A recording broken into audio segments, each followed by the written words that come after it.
Degree చేపిస్తాడు మన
నిర్విఘ్నం కురుమేదేవ సర్వకార్యేషు సర్వదా.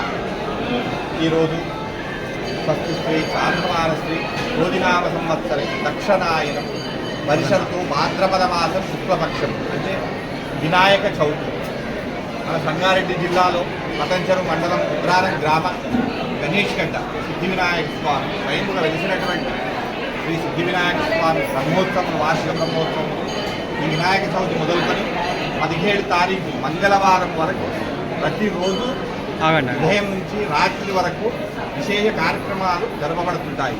కావున ఈరోజు వినాయక చవితి సందర్భంగా ఉదయాన్నే 6 గంటల మహా అభిషేకం సంపూర్ణమైన తదుపరి అలంకరణ నైవేద్య వితరణ తదుపరి మహామంగళహారతి ఆ తదుపరి మా గణపతి హోమము రుద్రహోమము కూడా ఇప్పటివరకు జరపబడి 12:30 అన్న సంతాపన కార్యక్రమం జరపబడింది.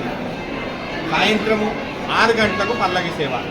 ప్రతిరోజు కూడా ఇట్టి కార్యక్రమాలు మన దేవాదాయ శాఖ దారి చేయక మన ఆలయంలో నిర్వహిస్తున్నాము. ఈ 11 రోజులు స్వామివారికి మంచి భక్తులు చాలామంది భక్తులు అందులో పాల్గొని స్వామివారిని దర్శించుకొని ఆ యొక్క స్వామివారి కృపకు పాత్రలు అవుతుంది. అదే కాకుండా సామాన్యంగా వార్షిక బ్రహ్మోత్సవాలు అనగా ఎక్కడైతే మనము ఆలయాలు నిర్మాణం చేస్తామో అక్కడ మూర్తిని పెట్టుకుంటామో అక్కడనే వార్షిక బ్రహ్మోత్సవాలు చేస్తాము.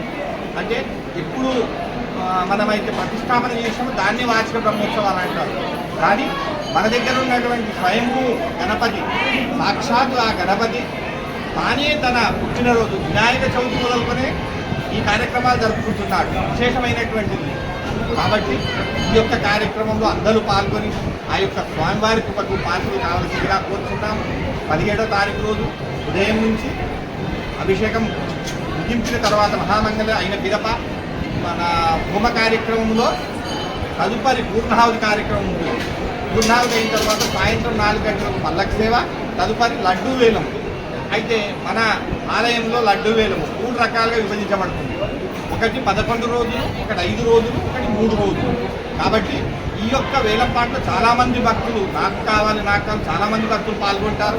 అది ఆ యొక్క గణపతి ఆశీర్వాదం ఎవరికి ఇవ్వాలని ఎవరు తగ్గించుకుంటారని ఎవరి చేతిలో లేదు. కాబట్టి అదైన పిదప రథోత్సవం ఇక్కడ పెట్టినటువంటి మూర్తిని రథములో కూర్చోబెట్టుకొని ఆ ఉగ్రారం గ్రామం వరకు వెళ్ళి వచ్చి 8:30 వరకు ఈ యొక్క కార్యక్రమాలన్నీ ముగింపు అవుతాయి.